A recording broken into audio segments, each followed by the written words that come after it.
The 20th century cast long shadows, deep dark shadows of division. Great powers stood on opposite sides. They believed in different stories about the world. One story spoke of freedom and individual choice. Another spoke of collective strength and state control. These were not just ideas. They were blueprints for societies. They were justifications for power. For nearly 50 years, this was the Cold War, a war of nerves, a war of ideologies, a war that threatened to end all wars, and humanity with them, in a blaze of atomic fire. Fear became a constant companion for millions. Children learned to hide under desks. Adults listened to news of distant crises. Each crisis could be the one that escalated beyond control. Missiles, silent and potent, waited in silos. Submarines, ghost-like, patrolled the deep oceans. They carried unimaginable destruction. The world was split by an iron curtain, a physical barrier, but also a barrier in the mind. It separated families, it separated futures, it separated shared human understanding. It was a stark symbol of a fractured planet. Then a wall crumbled. The Soviet Union dissolved. Many believed a new age had dawned, an age of unity perhaps, a unipolar moment some called it, the victory of one idea over another, but history rarely offers simple victories, or lasting peace bought cheaply. Old fault lines remained, new ones began to appear, subtle at first. The ghosts of division were not easily exorcised. They lingered in the corridors of power, they whispered in the ears of new leaders. They waited for their chance to return to the world stage. Nationalism, an ancient human story, found new voice. It promised identity, it promised strength. But it often delivered suspicion of the others, suspicion of global cooperation. Alliances, once seen as pillars of stability, began to show cracks. Trust eroded slowly, then quickly. The grand narratives of the late 20th century seemed to be fading. They were replaced by a patchwork of narrower concerns. Grievances, old and new, resurfaced. The stage was being set for new conflicts, for new tests of human wisdom or human folly. The early 2020s brought the echoes of past conflicts into sharp, painful focus. War returned to Europe, not a proxy war fought in distant lands, but a direct, brutal confrontation. The nation of Ukraine found itself at the heart of this storm. A storm that had been brewing for years, fed by unresolved histories, fed by competing geopolitical ambitions. Suddenly, news channels filled with images of tanks, of bombed cities, of fleeing refugees. The dream of a peaceful 21st century Europe seemed to shatter. NATO, the North Atlantic Treaty Organization, found renewed purpose, or perhaps it found its old purpose reasserted with vigor. Leaders gave powerful speeches. They condemned the aggression. They promised unwavering support for Ukraine. Sanctions, unprecedented in their scope, were imposed on Russia. Weapons and financial aid flowed eastward. The West, for a time, appeared more united than it had been in decades.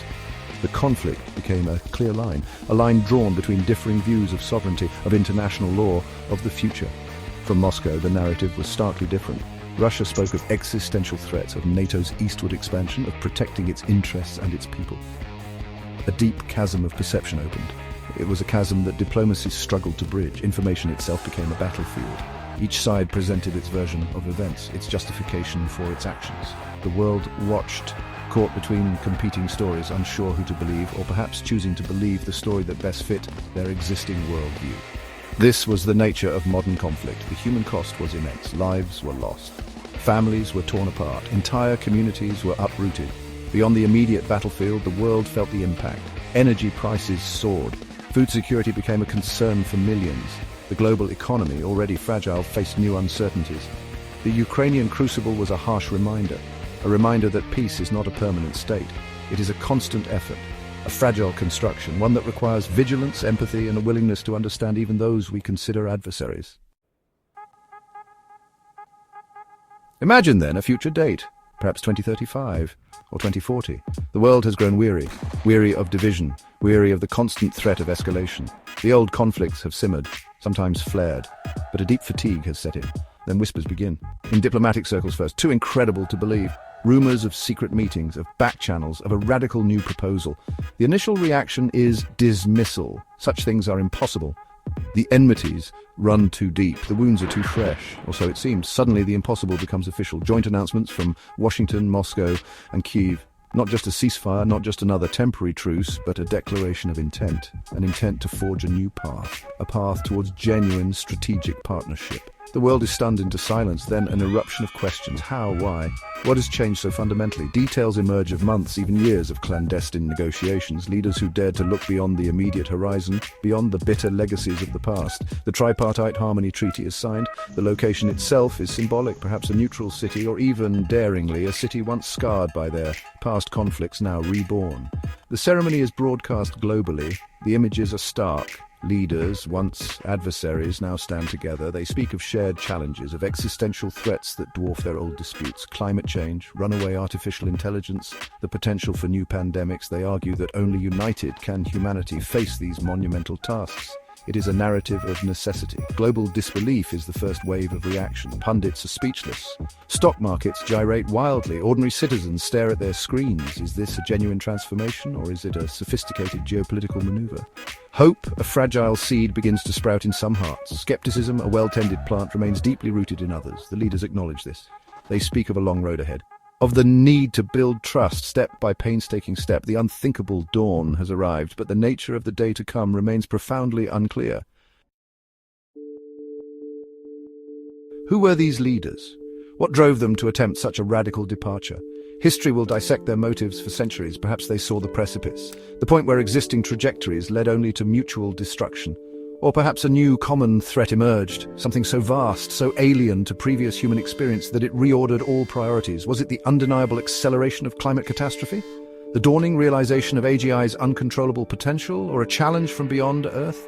We may not know for generations. The personal cost to these leaders must have been immense, to overcome decades, even centuries of ingrained animosity, to persuade their own military establishments, their intelligence communities, their deeply nationalistic populations. This required more than political skill. It required a form of ideological courage, a willingness to be branded a traitor by some, a fool by others. They had to dismantle old narratives, stories of unique national destinies, stories of inherent enmity, and replace them with a new shared story, a story of common humanity.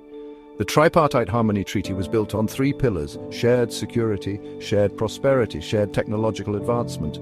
No longer would their military might be aimed at each other. Instead, it would form a global shield. Economic cooperation would replace sanctions and trade wars. Joint ventures would seek to lift all three nations, and in science, particularly in fields like AI and space exploration, they would pool their brightest minds. They declared that the challenges of the 21st century were too large for any one nation to solve.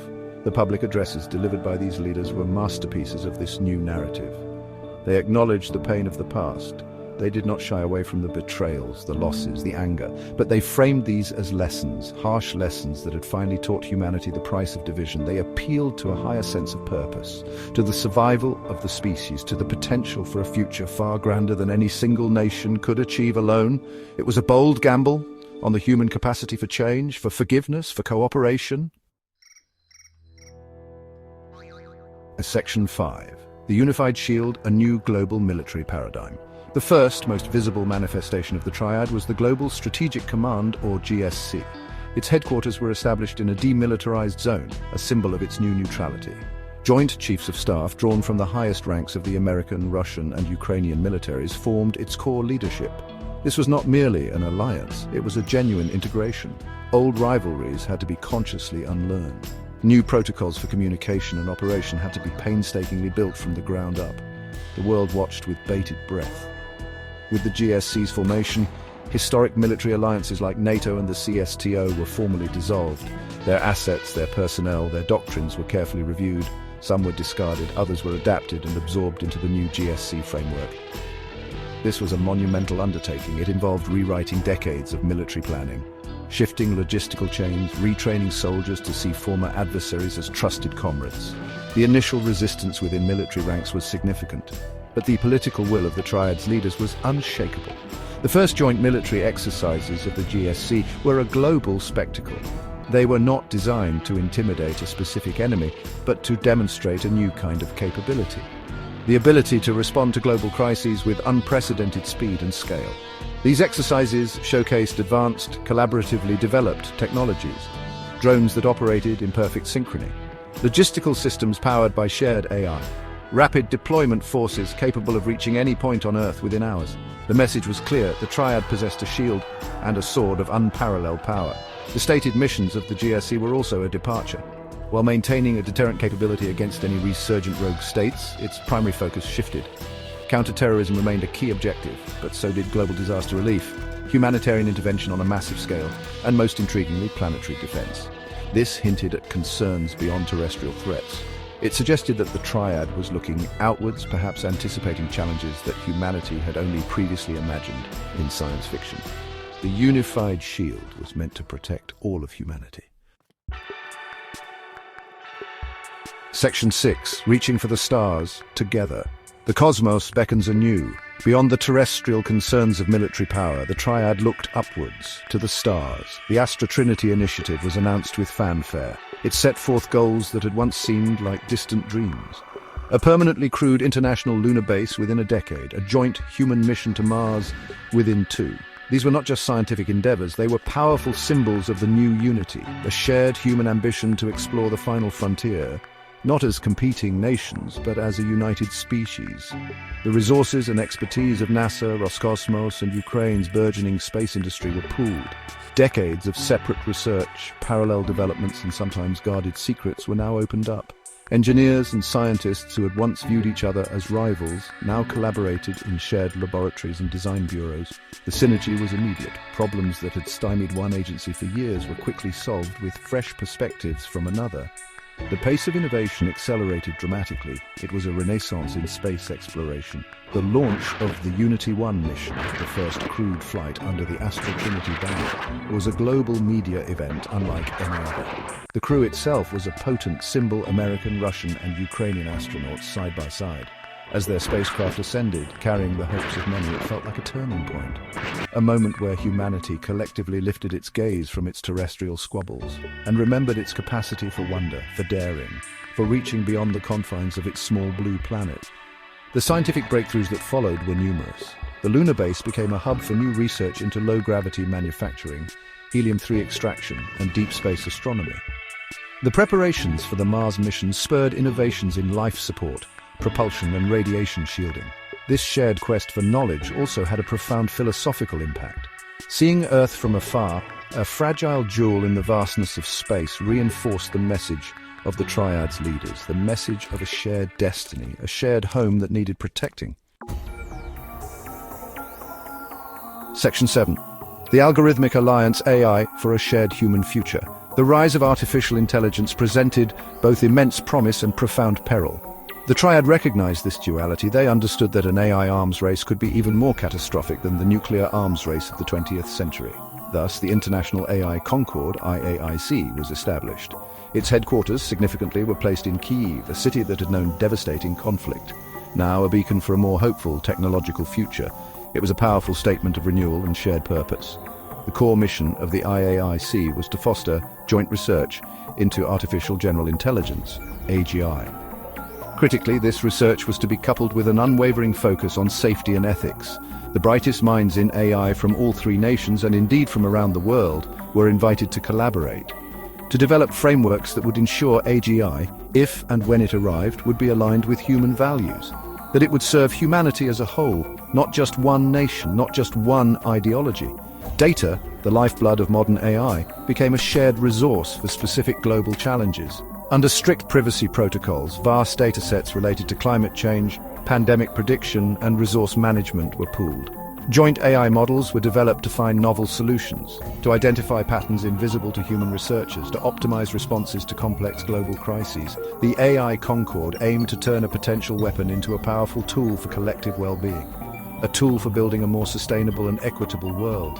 This open collaboration on AI sought to address the pervasive fear of a technological Cold War, a war fought with algorithms and autonomous systems. The IAIC committed to transparency in its research, to open publication of safety protocols, to international oversight. It was an attempt to build trust in an area inherently prone to suspicion, to create a global norm where the development of powerful AI was seen not as a national race for dominance, but as a shared human responsibility. A responsibility to steward this transformative technology wisely. Section 8. Whispers and tremors, a world recalibrates. The formation of the Triad sent shockwaves across the globe. Nowhere was the reaction more complex than in Europe. For decades, European security had been anchored by NATO, by the transatlantic alliance with the United States. Suddenly, this anchor was gone. The primary guarantor of its security was now in a strategic partnership with its historic adversary, Russia. Confusion reigned. Questions arose about Europe's own role, its own identity, its own security architecture in this brave new world. In Beijing, the reaction was one of thinly veiled strategic panic. China had risen in a world of predictable power blocks. It had navigated the tensions between Russia and the West to its advantage. Now, this new super-alliance of the USA, Russia and Ukraine presented an entirely different geopolitical calculus. It was a bloc that could potentially dwarf China's economic and military might. A bloc that could challenge its Belt and Road Initiative, its global ambitions. Chinese leaders scrambled to reassess their strategies, to understand the implications of this new global order. Other major powers watched with a mixture of apprehension and opportunism. India, Brazil, South Africa, the nations of the African Union, all began to recalibrate their foreign policies. The old non-aligned movement might find new relevance, or perhaps new alliances would form in response to the triad. Could this new entity become a new hegemon, or would it genuinely usher in an era of more distributed global governance? The diplomatic chessboard was overturned. All the pieces were in motion. Global markets, after an initial period of intense volatility, began to stabilize. Then a cautious optimism emerged in some sectors. The prospect of reduced geopolitical risk on a massive scale was enticing. The potential for new investments in the triad nations, for vast infrastructure projects connecting them. Yet uncertainty remained the dominant theme. The old rules of international relations were clearly gone. But the new rules were yet to be written, or perhaps they were being written in secret by the architects of this new triad.